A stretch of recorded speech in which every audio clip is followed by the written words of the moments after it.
Little ditty about Jack and Diane, two American kids who listen to the Stick to Wrestling podcast. Oh yeah, life goes on, but the thrill of listening to Stick to Wrestling will never be gone. That was so bad. I want to thank my friend John Mellencamp for writing that song about his favorite podcast, Stick to Wrestling. Give us 60 minutes, and perhaps indeed we will give you a raw bone podcast. Welcome to the final Stick to Wrestling of the decade. My name is John McAdam, and now I am going to bring in co-host Le Convivial, Sean Goodwin. Sean, what do you got for us? And while you're giving us the 60 minutes, you should pop over to the Facebook page where you can find out who Bob Backlund beat 40 years ago. All of John's daily results from around the world, pictures, videos, announcing events, our YouTube clips that Lou helps put together. All that's over at the webpage. So come on down and say hi.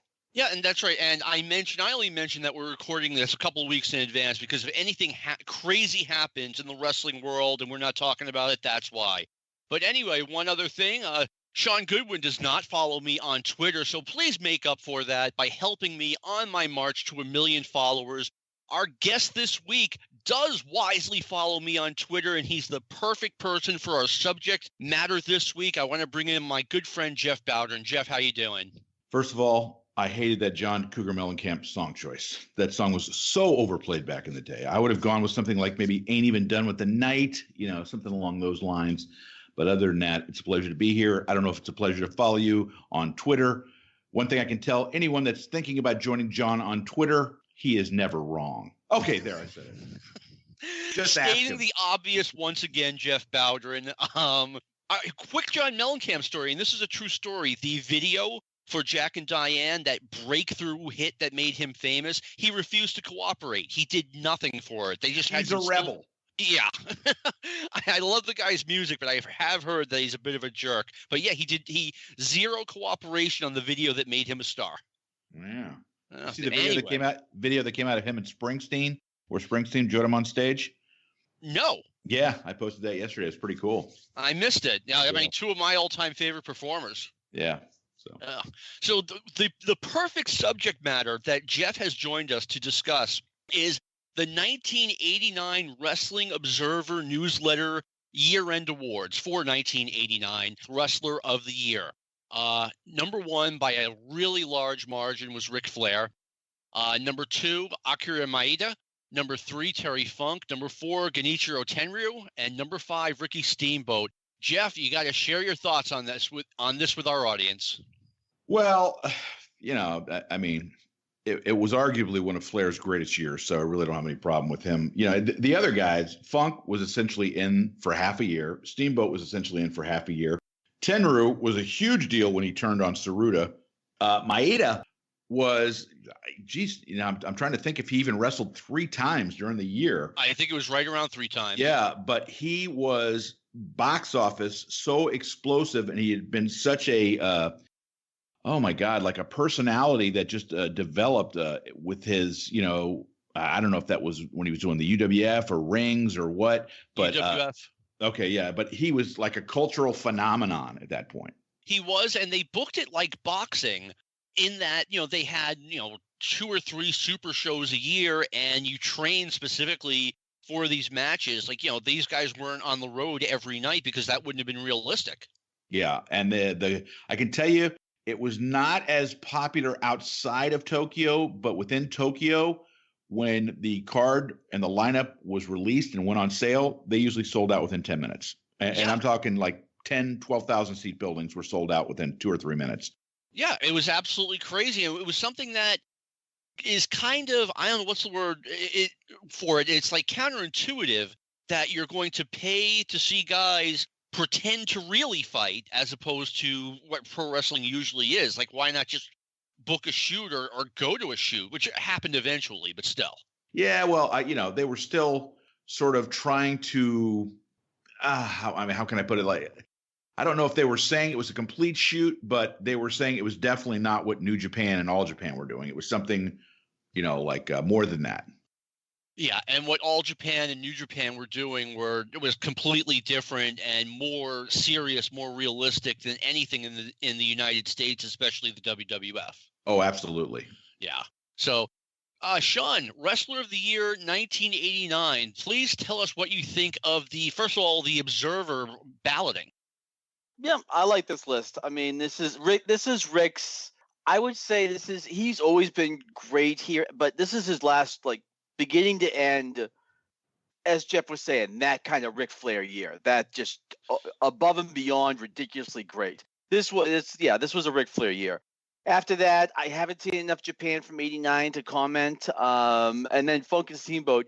One thing I have to note is that you are going to see a very definite kind of anti-WWF protest vote. Oh yeah, that you will see coming up. But Hogan shouldn't even be here. I mean, he was so played at this point. It was painful. Well, he was the top guy in the top company for most of the year. And I want to say this, it's the Wrestling Observer newsletter. We just had a series on the Apter Magazine's awards. This is totally different. Dave takes work rate into consideration. He takes Impact as a draw into consideration. I mean, it's not the only things. Obviously, if you're just a big star, you get credit for that. But these crowds are starting to turn on him. And they're starting to go down. Yeah. 1989 was really a turning point for box office in the WWF. People started to realize that if something important was going to happen, it's going to happen on pay-per-view. Yeah, it was just the whole. This was they got very old and very stale very fast. Meaning the WWF. It was almost shocking speed. Yeah, they really pushed the cartoon element of WWF wrestling in '89. It was really just way different and worse than '88 even. When they brought in Zeus, the guy Randy Savage had as a partner who Hulk Hogan did a movie with. I mean, it was just over the top. In my opinion, Ric Flair, I mean, if you had to go through all the Observer awards in the 80s, I think Ric Flair is number one, probably by the greatest margin, because he had an amazing feud with Terry Funk. He ended an amazing feud with, I like the Lex Luger feud. I'm not going to call it amazing. He had the Funk feud, he had the Steamboat feud, and then he had the Muta feud. So, I mean, in ring, on the mic, he was fantastic. He was fantastic as a babyface. People forget how good Ric Flair was as a babyface. He had multiple 5-star matches. I think that he just leads the way in '89. He had 4 or 5-star matches easily, at least. Who else has done that? I can't think of anybody. Oh, Okada did that like in a month. Well, yeah. Well, he's the one who has 7-star matches. We actually had an episode about that. We had an entire episode about that.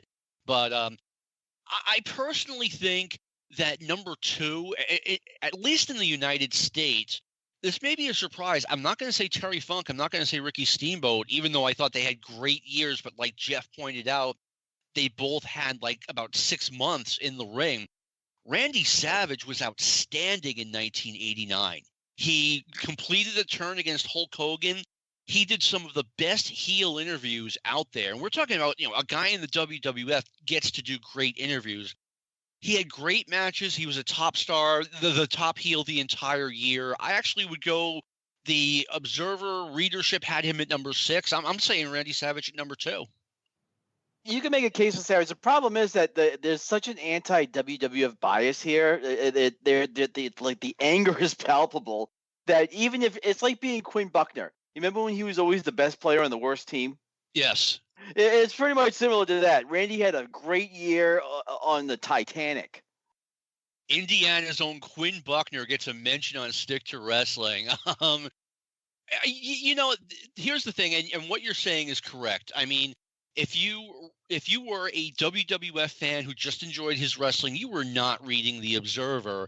And if you were reading The Observer, as I want to say in that cult, but you're influenced by the opinion shared in the Wrestling Observer. It was just I don't know what to call it. A bunch of people who had a similar opinion that, hey, we like old style Mid-South wrestling. We like what the NWA is doing. We're old school fans. We don't like that were reading The Observer had been brought up on or had, become fans watching. Well, I'll throw something that John will very easily understand. It's kind of like the difference between being a fan of like a new wave or a punk group, and then having the other guy that's the top 40 fan. Yes. The easily accessible music, as opposed to the stuff where you have to go to the club in the crappy part of town, down in the basement to hear them. And that's what the Observer readers were. They were the people going to see the clubs, in the crappy neighborhood to see the new up and coming band. That is an outstanding analogy. I try. But yeah, it's really true. The WWF was, top 40 pop. It's all easy to digest. And yeah, the NWA and maybe some of the Japanese promotions, or even World Class at this point, which wasn't even World Class anymore. They were, if you're the wrestling connoisseur, as it were, this is what you seek out. Yep, absolutely. All right. Most outstanding wrestler. This is strictly for in-ring talent. I'll give you the Observer's top 5. Number 1, Ric Flair. Number 2, Jushin Liger, who they're still calling Jushin Liger. Number 3, Ricky Steamboat. Number 4, Terry Funk. Number 5, Genichiro Tenryu. Jeff, what do you think about this list? I think it's pretty awkward that in hindsight, because I remember in my book, they call me Booker. I also referred to him as Jushin Liger because we hadn't got the translation yet that it was Liger. What I think is interesting, I got absolutely no problem with this because Liger was really starting to come into his own as perhaps the greatest junior heavyweight of all time. And, what I noticed is the guys in the honorable mention category. Muta had a great year. Takada was part of Maeda's group and was thought of as the guy that was the greatest of the workers in that group. But I like the fact that laying there at number 8 is a guy that time has forgotten, John. Yes. Naoki Sano. And I just happened to pick up something the other day, and I read that on Jushin Liger's farewell match, which by the time this comes out should be a couple days away, he will be teaming with his old rival Naoki Sano, and that's pretty cool. That is really cool. I have to make 3 really quick points here. Number 1, I am in the middle of reading your book, They Call Me Booker. I got it like back in June or July, and I just hadn't gotten around to it, but I'm literally in the middle of it. It's a lot of fun. It's Jeff booking WCW in 1990, and he had a lot of really, really good ideas as opposed to the really, really bad ideas that WCW rolled out. So I am right at Starrcade, which puts me December 90, and the book goes through 1991. So I recommend. Goes through the bash of 1991. Actually. Oh, okay. Yeah. All right. I remember Dave felt you still got another 7 months to go there, McAdam. Okay. I remember Dave just kind of dropping it because of it had something to do with the Hogan angle, and he just we've got a Gulf War going on. What it had, and it was kind of really. All right. In the UWF, I would become a superstar. I did the UWF stuff, which was so different. Pro wrestling moves, and that got into Takada's mindset, and that's one of the reasons why I think he left New Japan. And you got to understand, there was even more than a lot of promotions in the United States, there was so much politics going on in New Japan wrestling, and talk about a glass ceiling. Yeah. He wasn't even at the glass ceiling for the first floor. There was 3 other floors that he still had to go through. But he was definitely a guy that, if history had been different, I could have definitely seen him as, like with Muta and with I'm going to draw a complete blank on him now. Hashimoto and who's the other guy that did the Yakuza gimmick? The three musketeers that were the guys in New Japan in the early 90s. Takada definitely. Chono. Chono, I'm sorry. He definitely could have been one of the guys, made it a foursome because he was so talented. He was really talented. He really was. I mean, Jushin Liger, the announcer says, Jushin Liger, and the thing comes across the screen, and it's in Japanese. We can't read it, so what are we going to do? Sean, what do you think most outstanding wrestler 89? Yeah, I like this list too. The one guy I would have pushed for was Muta, who really seemed to come into his own. It was almost like the booking was working against him a little bit. It seemed like at points they were kind of they wanted to only push him, but to a certain extent. But I came up on the scene. I thought they could have done more with him. Don't even get me started on that. I've addressed that issue on many podcasts. They completely dropped the ball on that guy. As great as Jushin Liger was in '89 and were, I mean, you know, if you didn't have the men, made sure you got it. Just for '89 alone, I would have gone Steamboat. I would have gone Flair #1 by a pretty big margin. Even though he only wrestled half the year, Ricky Steamboat was so damn good. I would have gone him #2. Terry Funk #3 because he had night after night, he had great matches against Ric Flair. I went to a show in Worcester, Mass in September '89. Yeah, it was either September or October.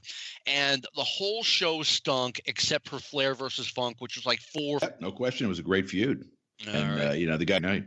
They did. And Flair, I mean, Funk, we talked about this on this podcast. I mean, he kept working through some kind of an infection in his arm, and he almost lost the arm, but he just, you know, didn't want to stop. Anyway, best babyface, 1989. The Observer gives it to Hulk Hogan by a really big margin, #1. #2 is The Ultimate Warrior. #3 is Akira Maeda.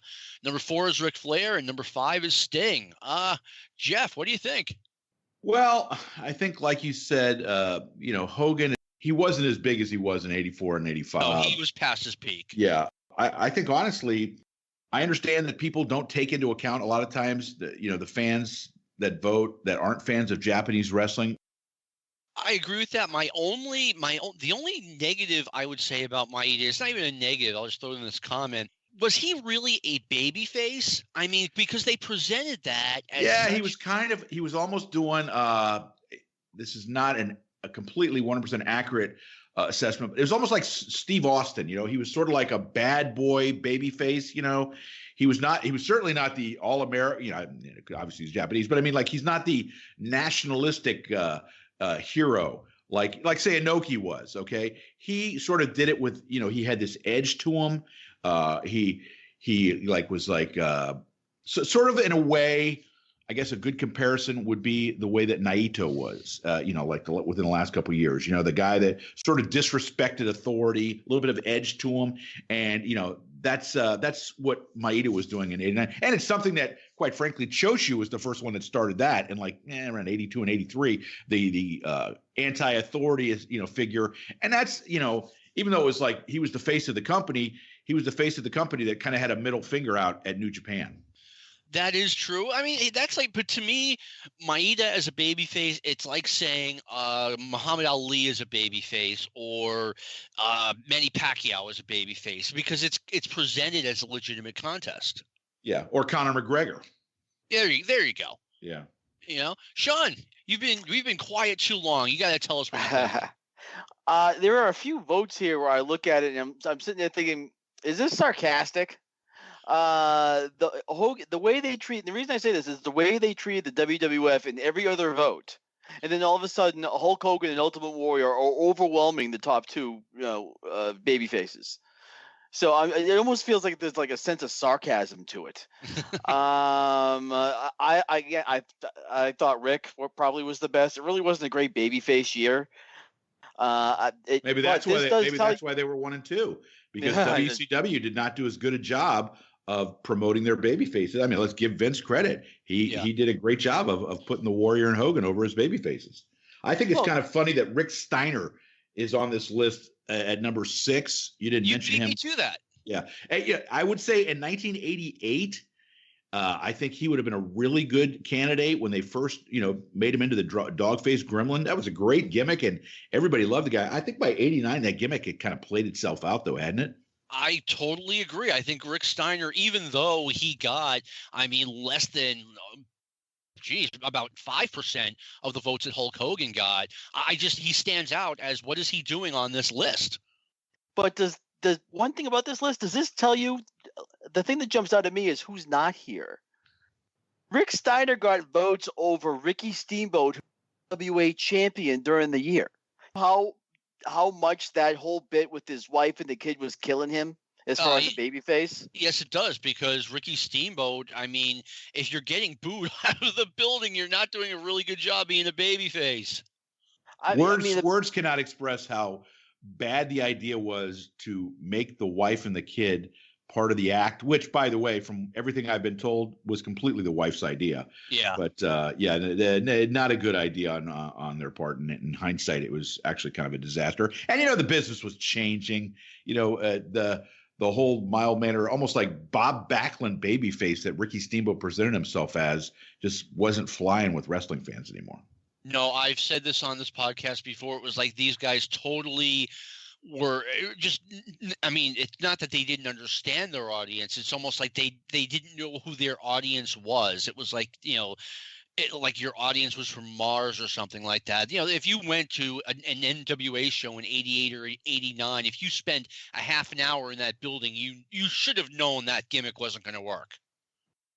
And the worst part is that he evolved into this. It wasn't that Ricky was always like this. Back in the late 70s, I don't want to say he was a bad boy or anything like that, but I mean, he wasn't, even up to like 83, he was, it wasn't like this. No. This happened later on. So basically, for some reason, they thought this was going to work with the audience. It wasn't like he got stuck in it like Backlund, who just was the same guy and never evolved. He evolved into this kind of character that was never going to work.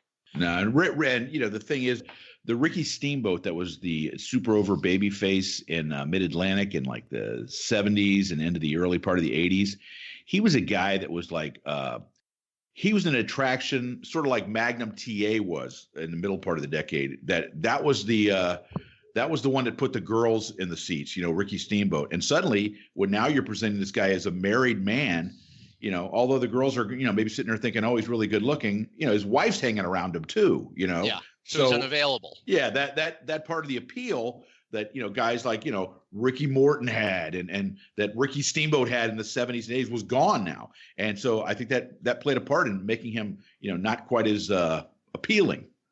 No, totally. I am in 100% agreement with you. It was almost like it wasn't like they wanted to put out this wholesome character, Ricky Steamboat, devoted to his family, against Ric Flair, this guy who's got a different girl every night. I mean, you might as well have produced that storyline in front of a bunch of guys at a strip club. They're gonna, whose side they're gonna be on. Yeah, exactly. Has Rick ever mentioned once in all the promos he's ever done that he's married? That he was married at any given time? Before Starrcade 83 and before Starrcade 93, it was acknowledged that he was married. Yeah, I can remember. I remember they did the interview with John. I don't know if you remember this one, where they did the interview. It might have been before 83, where he did the interview with his kids. It was David and as he called her, Megan. I always remembered that. But he said, he made a comment like their mother and I are no longer together or something along that. But I mean, like, it was acknowledged that he had been married and he had kids and things like that. Yeah. That, he was outside of wrestling. He was this regular guy, who lived in the house and had kids, etc. I don't know if Ric Flair could ever be described as a regular guy. No. To say the least, no. All right. Best heel. The Wrestling Observer voted Terry Funk number 1 with a pretty decent margin over number 2 Randy Savage. Lex Luger was number 3. Rick Rude was number 4. And Ted DiBiase was number 5. Jeff, discuss, please. I can't even believe that Zeus got 91 votes in 6th place. That's just no problem with Funk getting the award. He really deserved it. His work that year was stellar. Savage, you mentioned, was really great. I'll get to Luger in a second. Rick Rude was unbelievable. I remember he worked a program with the Ultimate Warrior, and I thought he might have got the best matches out of the Ultimate Warrior in his career. I think DiBiase's, the $1 Million Man thing had kind of started to play itself out a little bit by this point. But getting back to Lex Luger, I have stated many times before, I was never a huge Lex Luger guy. Okay. But 1989 was the year of Lex Luger's life. He was unbelievable. It certainly helped that he was in programs with Luger or with Steamboat and with Flair. But I think he also did stuff with Pillman. But he was tremendous that year, and he was tremendous into early 1990, and then kind of started going downhill. But giving him credit where it's due, he was tremendous as a heel this year. He definitely was. It was like he found his place. He found his stride. he found the correct role for himself as just an unbelievable snotty, condescending heel. And, then something happened and they panicked and they turned him back around again. But I agree. I mean, this was his Brady Anderson year. Sean Goodwin, your thoughts? Everything Jeff said about Luger. I don't like him anywhere else, but this year he was great. And I don't remember him being great. I only know this from the shows we've done about 89. And I'm going back and like, wow, he really was good. But as a heel, it was a good fit for him. He absolutely belongs here. This was his like Manny Fernandez 1980, 79, 80. His year started at Starrcade 88. Even though they did that stupid blood finish in Baltimore, as I recall. The match was really good. His matches in 89 were really good. Again, like John said, playing that arrogant, almost like college jock, like smug heel was really good. And it went all the way through up until Wrestle War 90, which I think was like in February of 90. And then after that, it kind of started hitting the skids. But no, like you said, giving him credit. He had good matches with a lot of different people, and Stan Hansen too. He had good matches with. Yeah, that was in 90. Oh, it was? Okay, I'm sorry.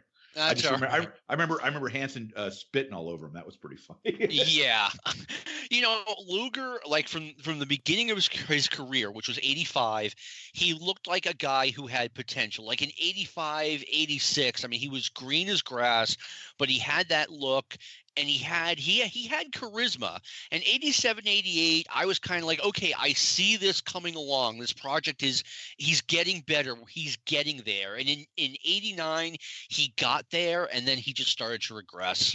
Trivia time for you, John, and Sean, and the audience. Do you remember what his original name was? Oh, yes, I do. It was Lugar, right? Well, you're close. Nope, you're wrong, Lou. Lou chiming in with Larry Luger. It's not Larry Luger. His original name when he appeared the Luger. That was what they called him. Yeah. Yeah, I think he was Larry Luger too. Like Lou. No, that's what Lex said. Yeah, but the first time I remember seeing him on a CWF broadcast, he came out to an interview segment with Percy Pringle and with Rick Rude, and they showed the picture. He appeared on screen, and the title was The Luger.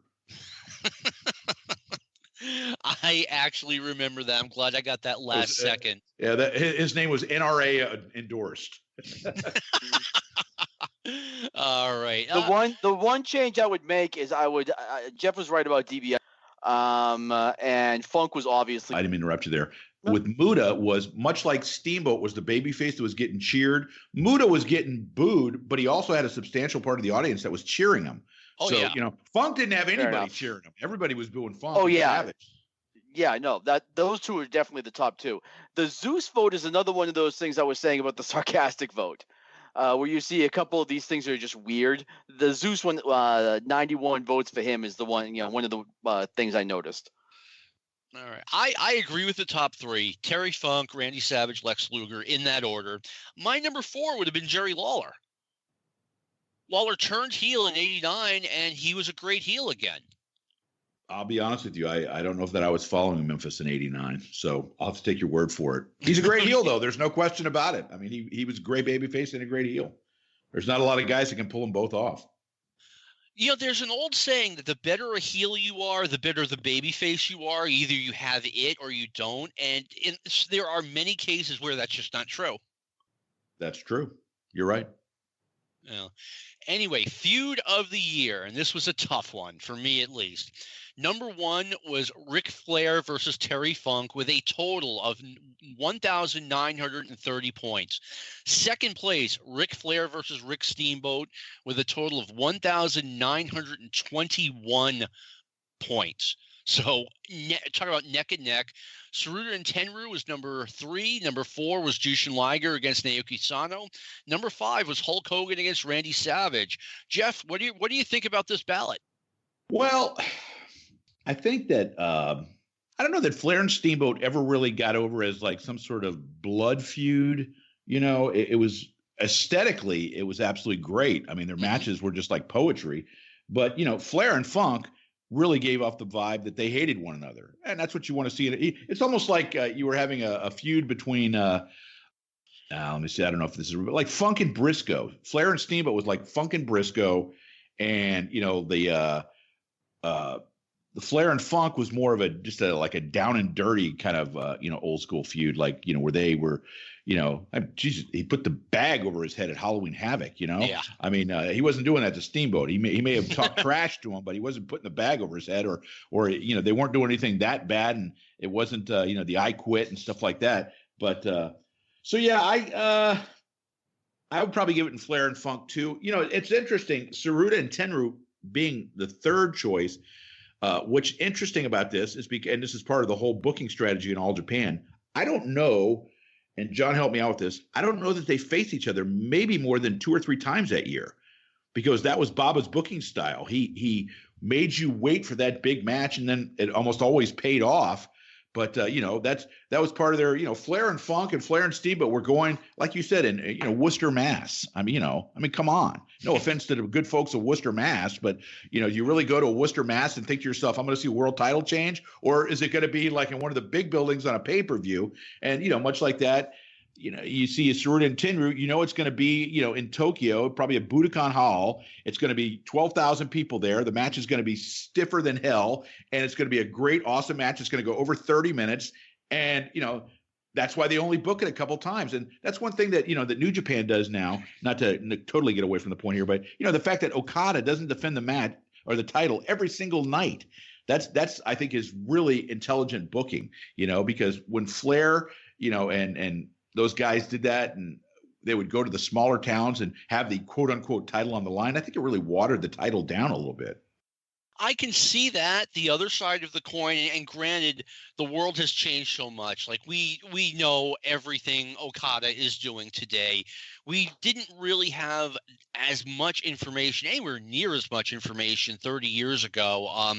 And someone made a good point. I heard this back in the 80s. The guy was talking about Hulk Hogan coming to Des Moines, I want to say, or Peoria. So I think it was Peoria. And he said, this is why Peoria loves pro wrestling, because Hulk Hogan comes to Peoria. Jose Canseco's not coming to Peoria. Vanna White's not coming to Peoria. I think that was part of, in general, like the draw of wrestling. Like you would have Andre the Giant, North Attleboro, Massachusetts. Yeah, but the difference, and the point I was trying to make is, what they could have done, and what Baba did at the time with Jumbo and with Tenryu, was that he would have them facing off, but it'd be like in a tag match or a 6-man match. So like, to use your example, if Hulk Hogan would come to Des Moines, Iowa, okay, you put him in a 6-man tag or something like that. The person in Des Moines, Iowa is like, holy crap, Hulk Hogan's here.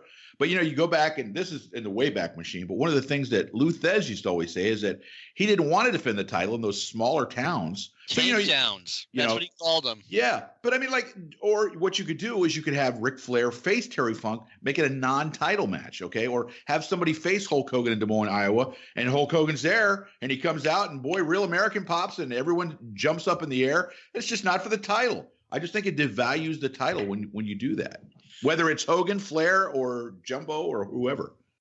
I mean, maybe. And another point, too, is in Japan, it was way different. Like, they covered wrestling in the newspaper. The sports section was baseball, pro wrestling, and something else. I forget what. Baseball magazine Sha.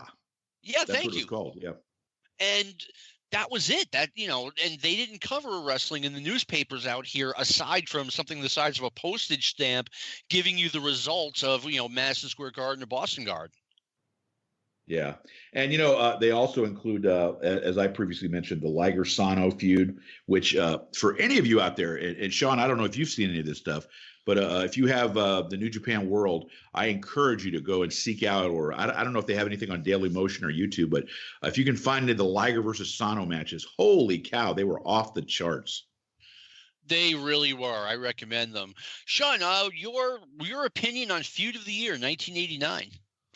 Flair and Funk is a feud. Flair and Steamboat's a rivalry. There was never, and even the way Steamboat and Flair was presented, it was presented very St. Louis style, very kind of promoting the rankings, the win, the losses, the title defenses. It was, Flair and Funk was a blood feud.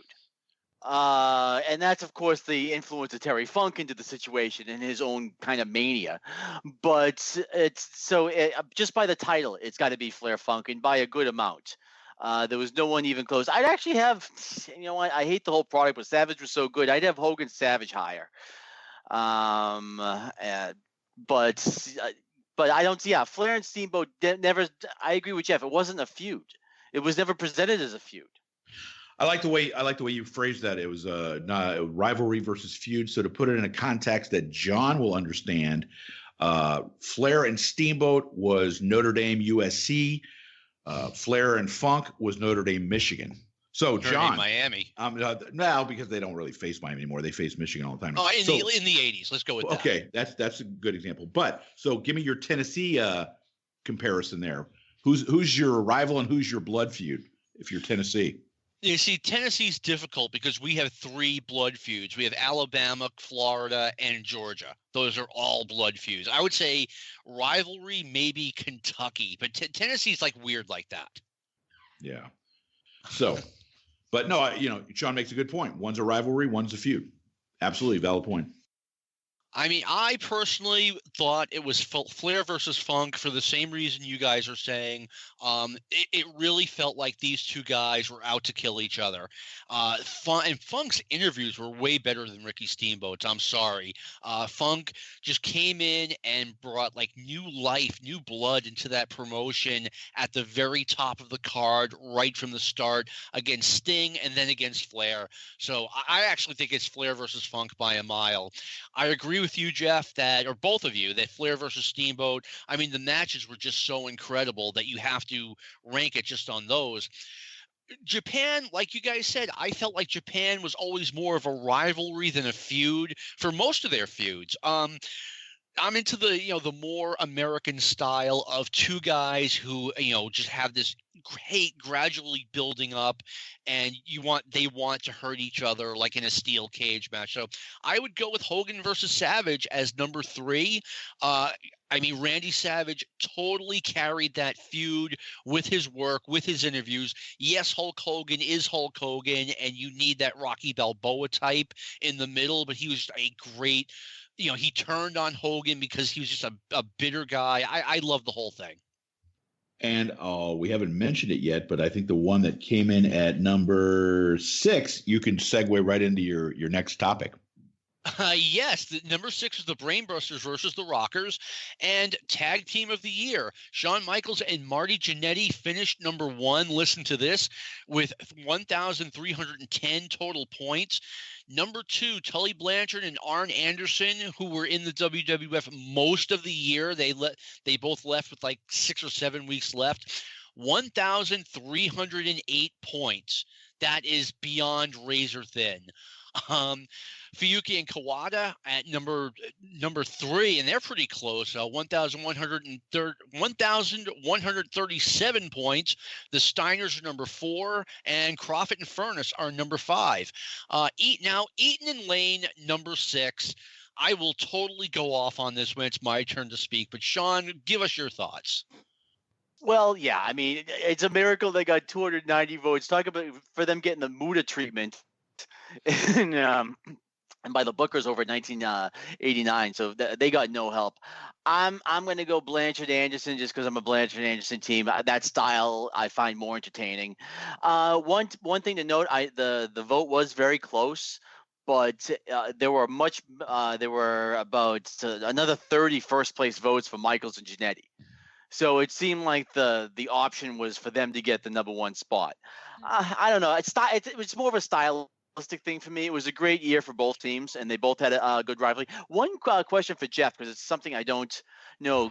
Speaking of Crawford and Furnace, what about the Footloose team? Fuyuki and Kawada, they were tremendous. Would you include them on the rivalry team? Didn't they have a good feud that year? The only reason that I wouldn't, I guess you could say this about Michaels and Jannetty and Blanchard and Anderson, and none of those 4 teams were like placed in a position where they're on the top of the card. I mean, the Footloose were essentially a middle of the card team. They were a great team. And, the stuff they did with Crawford and Furnace was really good, but I don't know that they were ever, put in a position where they carried the card, so at least with Midnight, when Midnight was winning, they had worked the tops of some of the cards, and they were so impactful to the promotion. I am talking back, like 85, 86, 87, around there. So I don't know if you could give it to the Footloose, even though in the ring they were unbelievable. I mean, I have no problem with the Rockers or the Brainbusters, being 1-2 here. The team that I should mention that you said was fourth, Rick and Scott Steiner were really good that year. Yeah, they were. Yeah. Because it's before Scott got completely gassed out of his mind and decided he wanted to be Road Warrior Hawk and was still working his ass off. And he was, they had about a 2 or 3 year run where they were really, really good. No, they definitely did. And Jeff, you remember the match? Oh man, it was against two of the Japanese wrestlers at that. It was in Chattanooga, right? I think it was. It was a show after Tokyo Starrcade. Okay, because I know there was I think it was the match I'm thinking it was 91, and I think it was a Clash of Champions. I thought it was Chattanooga, maybe it was somewhere else. And if the one I'm thinking of, it was Tatsumi Fujinami and Iizuka, the guy who just retired, who at the time was like a real young boy. And is this what you're talking about when they completely annihilated the young boy? Yeah. Yeah, they just totally bullied this guy around, stiffed the shit out of him for no reason. Yeah, they certainly didn't do that to Fujinami. No. That would not have gone over well. So, Sean, what would your pick for Tag Team of the Year 89 have been under the Observer rules? Blanchard Anderson. I'm usually going to pick that. And I know it's a stylistic thing. I just like the way they kind of worked a match as opposed to the more high-flying Michaels and Jetty, but who also had a great year, and they were clearly the preference to win it. So, I'll let you go off on Eaton Lane, but no one did them any favors this year either. I mean, they were their usual great self when they were in the ring, but I mean, they just got hosed all year long. Yeah, I mean, all year long is right. I mean, you think of where they were coming out of 1988, especially according to the Observer, like this voting goes from December 1st, 88 through December 1st, 89. And if you saw where the Midnights were December 1st, 88 versus where they are now, I mean, it just bring a tear to your eye, man. They just had such a horrible year, yet they were still so great in the ring. By that time, it was time to turn them babyface by the time they turned. And it was almost, I mean, to this day, it almost feels like the promotion went out of their way to devalue the Midnight Express. Jim Cornette thinks they did it. He's probably right, because they wanted to lower their contract. It's almost like we can't justify paying you what we promised we would, so we're going to move you further down the card to prove that point. It was crazy. Road Warriors at number 7 surprises me a little bit. I'm guessing by this point in 89, they were really starting to get stale. They were never great in the ring, but they were the Road Warriors. I ultimately would have gone Blanchard and Anderson just ahead of Michaels and Jannetty. Footloose was great as well. That would have been my vote. Blanchard and Anderson, number 1. But yeah, it's like I said, this is, the ruination of the Midnight Express, which of course would continue throughout 1990.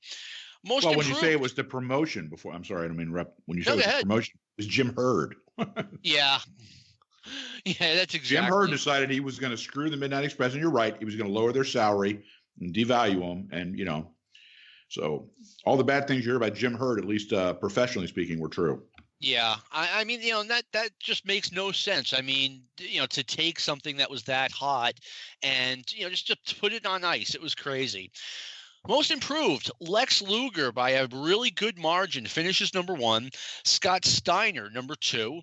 Rick Rude, number 3. Naoki Sano, number 4. And Dan Kroffat, number 5. Jeff, what do you think of this ballot? Well, I said that, when I talked about Luger before, that he deserved it, for what he did this year. Good point on the Steiner and Rude, too, because Rude was really good before.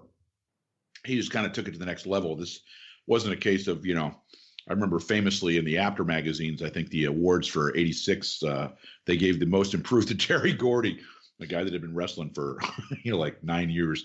So Scott Steiner at this point, having not really been wrestling that long, I think that's a good choice. Rude also. Naoki Sano, might have been more of a guy that just had never been pushed by the promotion. I'm not sure exactly how long he had been working. He was, of course, tremendous, but it might have been a case of more, instead of most improved, most guy that just got a push. Yes. New Japan. Yeah.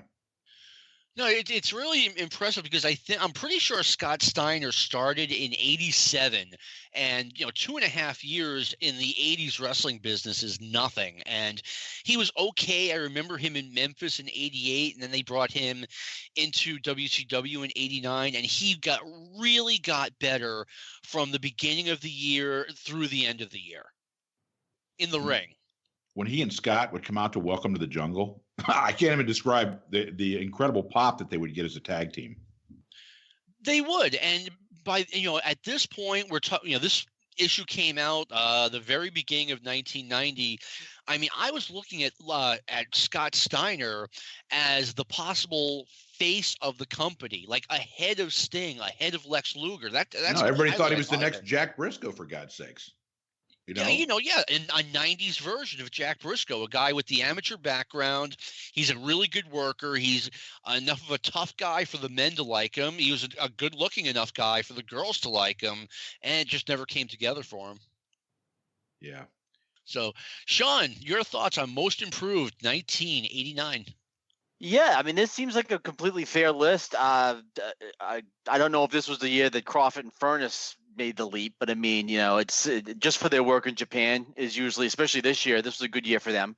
So I don't know if that's like a as Jeff was saying with Zeno, with just this is the first time he got pushed, or something like that. But these are good performers. Rude had a great year. Steiner had a great year. And as we've all said, this was Luger's best year as far as performing. Not necessarily the greatest push, but this just in week in, week out, good performances from him. So yeah, this seems like a fair list. I haven't seen a Sano match probably in 20 years. I need to re-up on that because I did at this point. I was watching a lot of Japanese wrestling, and I kind of faded out of that in the 90s. I will still occasionally watch like a classic match on YouTube, but I got to check this guy out again. For the record, go ahead. Actually, I reached out to Meltzer about 6 months ago, and because I saw the name and I realized, geez, I think it was when Liger first announced that he was going to be retiring at the end of the year, and I said, in retrospect, do you think where do you place Sano in Liger's pantheon of great opponents and stuff like that? And I said, I think I said like top 5 or something like that. And he said, maybe like closer to top 10. So yeah, it just shows you how great Liger was. When you watch, if you go out of your way and you watch a match between Jushin Liger and Naoki Sano, think about that at this point, as great as those matches are, that shows how great Liger is, because that's like barely a top 10 opponent of his, at least according to Meltzer. No, Liger was amazing in the late 80s, early 90s, even into the mid 90s. He was amazing. Really small guy. I mean, he could not have been 5'6". I think he was more like 5'4", 5'5", but he could do some amazing things in the ring. Most unimproved. I don't think unimproved is an actual word, but it's the best one we can use. The wrestler who took the biggest step backward from 1988 into 1989. Number 1, Hacksaw Jim Duggan. Number 2, they're not even calling him Terry Taylor, the Red Rooster. Number 3, Barry Windham. Number 4, Jerry Lawler. And then number 5 is Dick Murdoch. Kind of an interesting list. Jeff, do you agree with it? Yeah, Duggan was, well, I don't even know. I don't know if you can say Duggan was unimproved by this point. I think he was unimproved, going back to 88 and maybe into late 87. And, again, if you watch the stuff from Mid-South from like 83, because of course I listen to the Mid-South podcast and then I go and follow along on the YouTube. But Duggan was really amazing. I mean, like he was such a strong, heel there. He was such a strong babyface. He had those matches with DiBiase that were just off the chart good. And he went to WWF, and I don't know what happened. I mean, whether he just got lazy because he was finally in the big time in his mind, or the travel schedule. I mean, you don't know why a guy suddenly stops working as well. There's a lot of different variables. But yeah, by this point, Jim Duggan was pretty bad. he suffered a pretty significant injury. He tore his hamstring. Big difference between a tear and a pull on a hamstring. And after that happened, he started gaining weight. Yeah, there's no question. And, and like the Red Rooster, look, Terry Taylor could work, I mean, he was given a gimmick that was completely horrible, where you wonder if his crappy work rate was part of the gimmick. I mean, I hate to put it that way, No. I mean, the Red Rooster supposed to go out there and have matches like, Randy Savage or Ted DiBiase are having? No, absolutely not. It's a complete gimmick, I mean, that's the way the WWF was in the first place. I mean, not to get off the subject, but they had guys who, they didn't want them to have matches that outshined either the match that was supposed to be really good, let's say the Rockers against Tully and Arn, or Hulk Hogan and Randy Savage. And if you're a pro wrestler and you're wrestling 9 or 10 towns a week, you're more than happy to just, lay back and not have a good match, especially if the fans don't care. Yeah, no, and nobody was going to no offense, but nobody was going to a WWF matches and thinking they were going to have the same sort of experience. Somebody like you, John, you don't go, and when Jim Duggan or Terry Taylor's match comes up, you're not thinking to yourself, oh yeah, here's where they're going to kick it into gear. Yeah. 4 or 5 years before, yeah, no question about it, you were going to get a great match. But by this point, no. I agree, Sean. What are your thoughts? I hate this list. Here's my problem. Yeah, because Duggan, as you said, was hurt. All the guys on this list either are trapped in a terrible gimmick or are 20 years into a career. I mean, what do you want them to do? What are you expecting from Dick Murdoch at this point in 1989? I mean, you expecting him to be a main event in a pay-per-view, or Lawler's been around since '72. Okay, Wyndham's fair. What do you want Terry Taylor to do? I mean, I can only imagine it must be difficult to get up and go to work every day. I mean, to ask him to be putting on 5-star performances is a bit much. And Akeem, the same. I mean, what do you want? The worst is Andre. The guy can barely walk. How the hell did Owen Hart make this list, by the way? I know. I saw that. Like number 7. Like, what did he do? Was that when he was just, like flying around as the Blue Blazer, like and not doing anything as Owen Hart? And Dick Murdoch, it's funny because like a year or two before was Dick Murdoch when he was part of Eddie Gilbert's thing in UWF. He was friggin' hilarious, and he was still working his ass off. So, I mean, I know by 91 he had got in with Dick Slater and the Hardliners, and they were both kind of way past it. But I don't know if Dick Murdoch is really fair here either.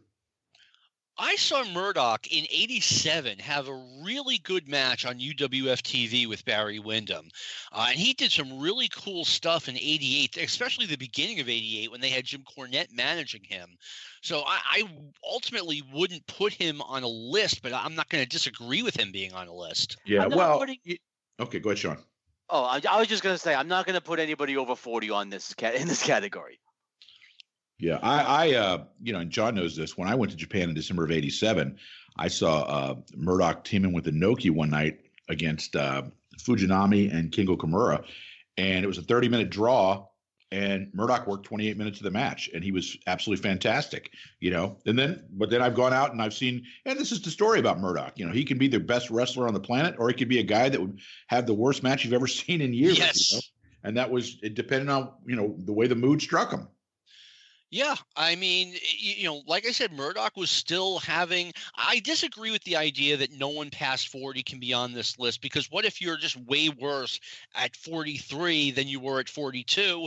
And a lot of wrestlers peak in their late 30s. I mean, Ric Flair was 40 years old at this point. At some point he was going to take a step back.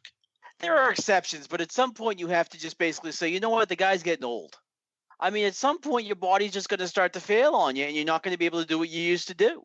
I mean, again, Dick can still come up with a great match whenever he needs it and stuff like that. But as a consistent day in, day out basis, these guys are going to start getting hurt. I just noticed, how is Haase on this list? Look at Hiroshi Haase. You know what? I can't specifically tell you why he's way worse in '89 than '88. I'm just speculating that maybe he took a step back. Yeah, it could be. I mean, he had a strong '88. Yeah, he's a tremendous performer. And come to think of it, I don't remember anything he did in '89, so maybe that speaks volumes. But that's my that's me talking without doing any research. But like I said, I remember him being great in 88, and I don't remember anything about him in 89. I strongly disagree with Hacksaw Jim Duggan as number one because he was so awful in 1988. He didn't take a step back in 89 because there was no step back to take. The guy in 88 was at least in the argument for worst wrestler in the world. I mean, if it wasn't Andre the Giant, it was Hacksaw Jim Duggan. He was that bad. So he just didn't get that much worse. I'm sorry. I think Terry Taylor, he was so good in the beginning of 88 when he was in world class. He was having great matches with Chris Adams. That was a great feud. And then, I guess he just got tired of getting paid what you got paid in Dallas back in those days. And he went to the WWF, and we all know what happened. Maybe there wasn't that much of a step back from late 88 until late 89. Barry Windham, there was a huge difference between Windham in 88, who looked like he was going to be the next big thing. And by the middle of 89, he was just a mid-carder in the WWF, and he didn't even last the year. Barry Windham in the early part of 1989, I remember he faced Bam Bam Bigelow at a pay-per-view, and he was tremendous in it. And I mean, this was maybe 1 or 2 months into the year. He then disappeared, whether it was medical reasons or there may have been a young lady involved. I've heard different stories. He was never, even when he came back in 90 and 91 and 92, and they made him world champion. I don't think he was ever the same as when he came back. When he was that guy with the ponytail, and he was just badass, and he was, I think, top five in the world. He was amazing, especially for his size. Yes. And when he came back, the WWF, like you said, John, they don't pay him to have great matches up there, and he never impressed anybody up in the WWF, and that's what this vote is for. It's not for Barry Windham in the early part of 89. It's for the Barry Windham at the end of 89. Yeah, I mean, I thought Barry Windham, it looked like, I mean, if it was me, the NWA's future would have been Ric Flair and Sting against Barry Windham and Lex Luger as heels. I thought Barry, like I said, not only did you mention it, he took a tremendous step, not only back in 89, but he was never able to get back to his 1988 self. And you're right, whether it be, I know he had some knee problems. I heard the other story that you were talking about, probably a combination of things. But anyway, I always say this is the fastest 60 minutes of my week. Thank you for listening to the final Stick to Wrestling of the decade. I hope everyone had a great holiday season. We haven't had it yet, but by the time you'll be hearing this, it'll be the end of December. Jeff Bowdren, thank you for being on. You were the perfect guest for this show. I hope I was convivial. You were fairly convivial. I'm going to give you that. You were pretty convivial, man. Thank you. I try. All right. I want to thank Sean Goodwin for being my convivial co-host. And I want to also thank Lou Kipilman for being the producer of this show. You guys have no idea what a great job he does. And Happy New Year, everyone. A little bit early. And this has been a production of the Arcadian Vanguard Podcast Network. Go Vols, beat Indiana on Thursday.